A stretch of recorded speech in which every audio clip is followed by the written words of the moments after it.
Hello and welcome. This is Westeros.org's bonus material for our review and recap of episode 9, The Reigns of Castamere. This week, Elio will be providing some background information relating to the gift that's mentioned in this episode, and I'll be discussing the Red Wedding and how it was adapted. It'll be a little bit of a departure from our usual highs and lows. I'll try and more go into what they did right and what they did wrong with the Red Wedding. So, history for this episode, I was thinking a bit about it, and I thought that some discussion about why there might be someone who breeds horses for the watch and he's being protected or not protected and so on might make sense. The watch as an institution is fairly expensive to maintain, relatively speaking. You know, keeping 1,000 men up in this region guarding the wall is not something that you can't just do it there without any support. And Martin has indicated that there's tithes that sort of northern families pay, and I think some other regions. Those also, I suppose, things like when some southern family sends an heir, like when Waymar Royce went up to the watch, his father probably gave a donation to the watch as well, some sort of to show his support for them. And one of the things the watch has to maintain itself is this region called the Gift. It's 100 leagues of land. That's about 300 miles south of the wall. That band of land, 300, marked by the wall and 300 miles south of it, is basically theirs. It's actually two portions. The first portion is called Brandon's Gift. It is the oldest portion. It is the portion that allegedly dates from the time of Brandon the Builder.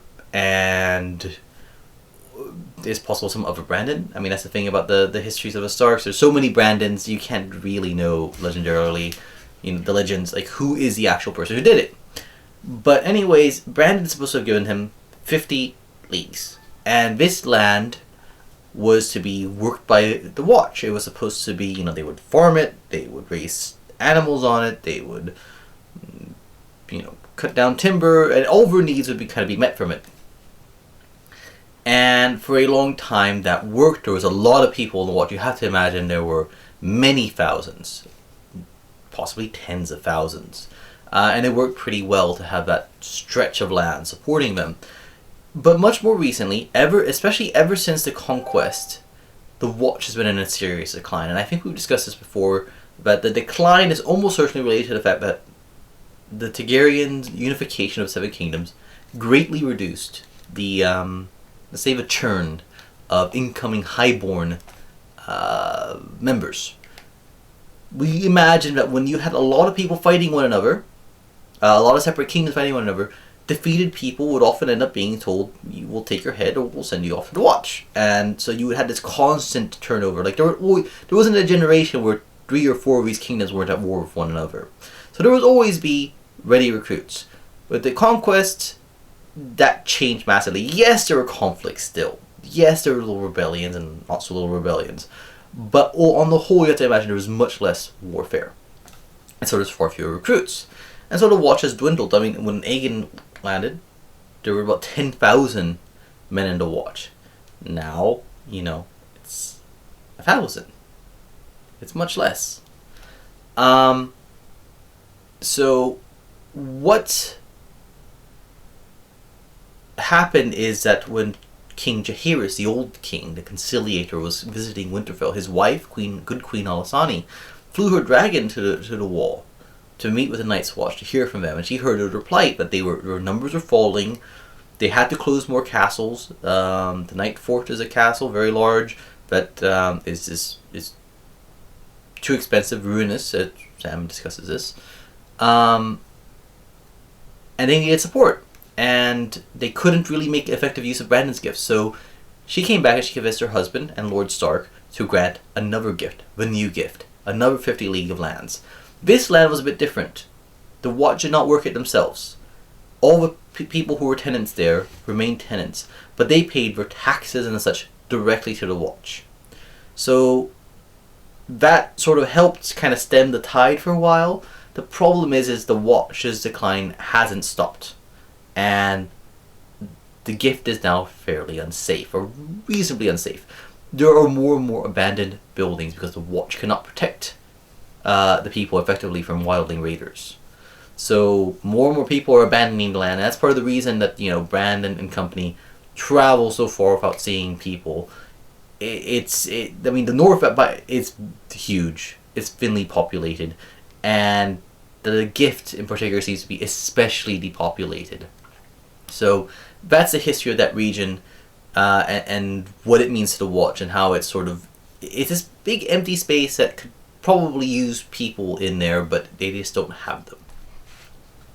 So, time to discuss the Red Wedding, which may be the most momentous event in the books so far. In fact, an event so momentous that it stopped me in the tracks when I was reading A Storm of Swords. Or rather, Elio reading the scene and gasping his way through it stopped me. I basically thought my imagination was going to have this stuck in my head for much too long, and I stopped reading. Didn't get back to it until now. So before the season, basically, and during the season, I have kept myself up to date with my reading and made sure I've been roughly on tangent with the episodes. So now I have read this far. I've read all of the material that's going to be covered this season, and to be able to properly comment on it.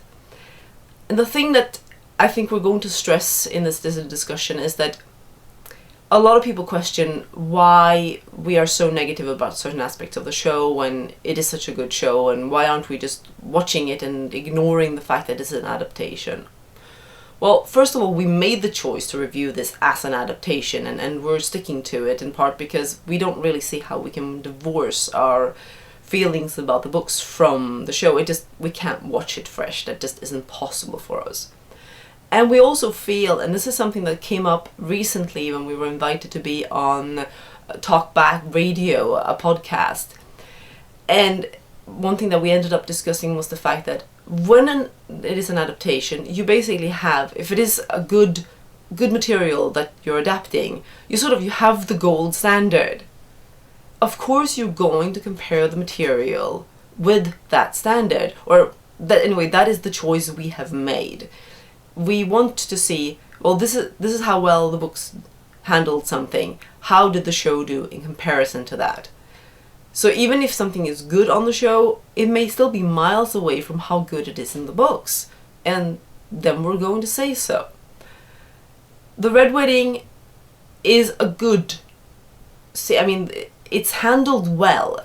There are some real quibbles, but on the whole, this is really effective, and we expect that a lot of TV viewers and probably a lot of book readers as well were really moved by it, were really shocked by it, and really felt the impact.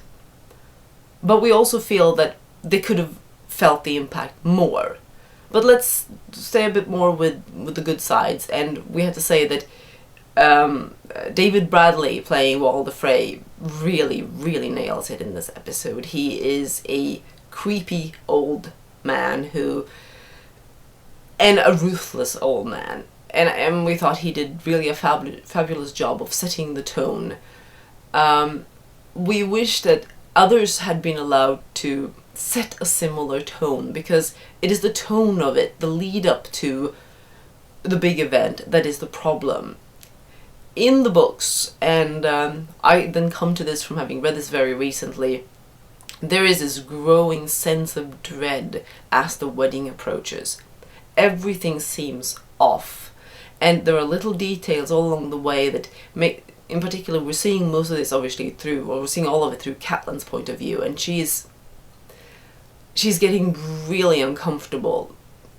There are what she feels signs that she just wants to be over with this, but there, something at the back of her head is telling her that this isn't right, and you can feel it, and obviously, you're putting it down to basically, well, this is a difficult situation, it's an awkward situation, and once they get to the twins, Walder Frey is actually doing everything he can to make them comfortable. We see it in the scene where he is sort of eyeing Talisa here and talking about what lies beneath that dress and being very lecherous and creepy, but he really does it in a lot more ways in the books. You know, the food is bad. The musicians are actually supposed to be really terrible, and he's really creating this wedding from hell. But even with all these feelings, nobody quite realizes how badly it's going to go. They just think he's doing this to humiliate us. He's doing this to make a point. We just have to endure it. We just have to get through it.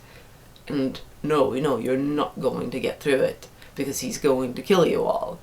And once you get to that point, I think that a big reason for why this is so memorable for people isn't just the shock. It isn't just the visceral nature of what actually happens to Catelyn and Robb and the Bannermen and so on. It is that lead up, the fact that you have this sick feeling in your stomach for several chapters leading up to the wedding. So they leave that out. They have everything like they tend to want to. They play it as if there's no problem going in and this is going to work out just fine. And then it's going to be a big shock that it's just going to pull the rug out from underneath you. And it does feel like something that they prefer to do it this way. They don't want to give away anything, even though it can be very effective to build up that sort of emotion. Now, we do think that they did do the actual killings and such, and particularly the stabbing of Talisa. That was very, very brutal and very well done, and we're very happy that at least when she's dying and Robb manages to crawl up to her, we didn't get any cheesy dying words. So that was nicely handled. That was properly handled, and definitely props for that.